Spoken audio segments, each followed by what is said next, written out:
আসসালামু আলাইকুম। TNN TV 24 থেকে সাথে আছি নাফিজ আশরাফ। নারায়ণগঞ্জের সিদ্ধিরগঞ্জের পদ্মা অয়েল কোম্পানির কর্মচারী চেকার পদে চাকরি করে শত কোটি টাকার মালিক বনে গেছে ফারুক আহমেদ ফাহাদ নামে এক ব্যক্তি। তার বিরুদ্ধে মানববন্ধন করেছে ছাত্র জনতা। শনিবার দুপুরে নারায়ণগঞ্জ প্রেসক্লাবের সামনে এই মানববন্ধন অনুষ্ঠিত হয়। নারায়ণগঞ্জের চাঞ্চল্যকর ত্বকী হত্যাকাণ্ডের অন্যতম আসামি আজমিরি ওসমানের অন্যতম দোসর এই দুর্নীতিবাজ ফারুক আহমেদ ফাহাদ। তিনি পদ্মা অয়েল কোম্পানির তেল চোর চক্রের হোতা।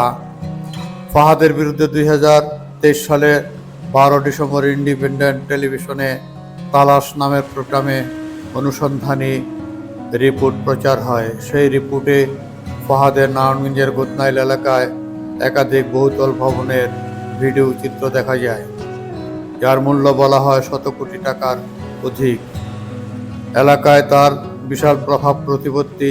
মানববন্ধনকারীরা তার বিরুদ্ধে দুদকের তদন্ত সহ পদ্মা অয়েল কোম্পানি থেকে বরখাস্তর দাবি জানান।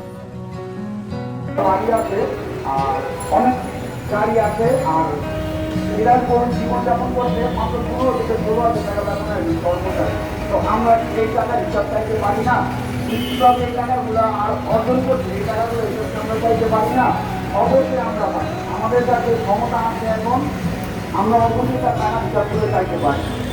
আপনারা সবাই জানেন, গত বৈষম্যবিরোধী ছাত্র আন্দোলনে পুলিশ এবং ওনার দলের লোকজন আমার ছাত্র ভাইদের উপর আক্রমণ করছে। আমার ছাত্র ভাইদের উপর লাঠি ছোটা রামদানি আক্রমণ করবে আমার অনেক ছাত্র ভাই যাওয়া হবে।